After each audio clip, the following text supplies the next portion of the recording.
अस्सलामुअलैकुम आदाब। Express news में आप सभी का इस्तकबाल है। मैं हूं सानिया। चीफ मिनिस्टर रेवंत रेड्डी ने रियासत में असातिज़ा की 11,062 आसामियों को भरने के लिए डीएससी नोटिफिकेशन जारी किया। इस मौके पर सड़कों और इमारतों के वजीर कोमट रेड्डी, वेंकट रेड्डी और दीगर आला ओहदेदार भी मौजूद थे। भारत के दौरे पर आने वाले मारूफ इंसान दोस्त बिल गेट्स ने हाल ही में अपने इंस्टाग्राम पेज पर एक वीडियो पोस्ट की है, जिसमें वो मारूफ डॉली चाय वाला से एक चाय बराए करम मांगते हुए देखे जा सकते हैं। जब माइक्रोसॉफ्ट के शरीक बानी बंडी से चाय पीते हैं तो ये बिलाशुबा इंटरनेट कम्युनिटी को हिलाकर रख देगी। उनका ये वीडियो सोशल मीडिया पर खूब वायरल हो गया। माधवपुर के हाईटेक सिटी में अपने कजन को पार्सल ना पहुंचाने के इल्जाम में एक शख्स ने बाइक किराए पर लेने वाले ड्राइवर के खिलाफ शिकायत दर्ज करवाई।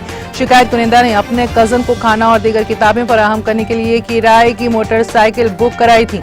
ताहम मोटरसाइकिल सवार जिसको पार्सल पहुंचाने का काम सौंपा गया था, वो मुबैना तौर पर उसे लेकर भाग गया, जिसकी शिकायत पुलिस स्टेशन में दर्ज कराई गई।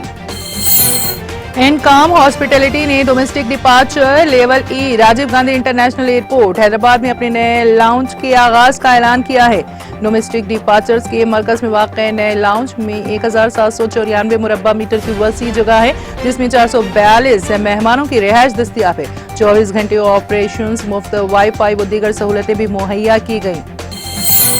मशहूर गुलकारा चिन्मय के खिलाफ गच्ची बावली पुलिस स्टेशन में हिंदुस्तान के खिलाफ उनके मुबैना नामुनासिब, अहानत आमीज और तकलीफ दी तफसीरों के खिलाफ शिकायत दर्ज कराई गई।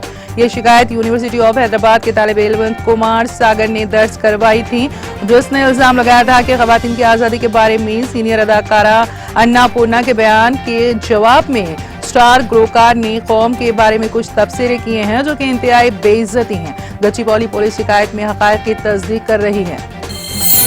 कांग्रेस लीडर एस रामाराव पर जुमेरात को आलसुब जिले के कोनीजरला में नामालूम बदमाशों ने हमला कर दिया। रामाराव को शदीद चोटें आई और उन्हें इलाज के लिए खम्मम और फिर हैदराबाद मुंतकिल किया गया।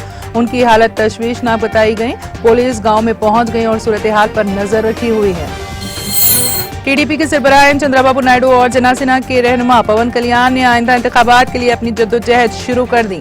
आंध्र प्रदेश के लोगों से वाईएसआरसीपी की तबाहकुन हुक्मरानी को खत्म करने के लिए अपने इत्तेहाद की हिमायत करने का मुतालबा किया। अपनी नशीस्तों की तकसीम के मुआहदे का ऐलान करने के बाद टीडीपी जनसेना इत्तेहाद के पहले जुलसे आम से खिताब करते हुए दोनों रहनुमाओं ने वजीर आला वाईएस जगनमोहन रेड्डी पर सख्त हमला किया। म्यांमार की रियासत इंतजामी कौंसिल ने मशरक़ी म्यांमार की ईशान रियासत में म्योमेक और माबेन टाउनशिप में मार्शल लॉ नाफिज कर दिया। कौंसिल ने अपने हुक्मनामे में कहा कि मार्शल लॉ सिक्योरिटी को यकीनी बनाने, कानून की हुक्मरानी को बरकरार रखने और खित्ते में अमन व इस्तेहकाम को बरकरार रखने के लिए लगाया गया। घाना की पार्लियामेंट ने सुर्खियां बनाई क्योंकि उन्होंने मुत्तफ़िक़ा तौर पर एक मुतनाज़ इंसदाद हम जिन्स परस्ती बिल की मंजूरी दे दी, जिससे वसी पैमाने पर बैनुल अक़वामी मज़म्मत हुई।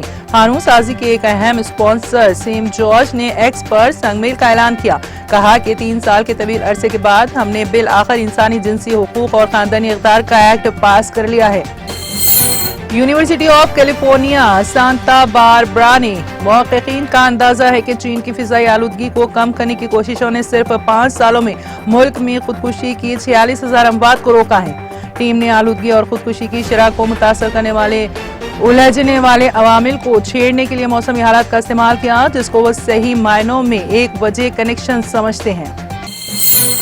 इसी के साथ एक्सप्रेस न्यूज यहीं पर खत्म हुई। आप इजाजत दीजिए और देखते रहिए TTV।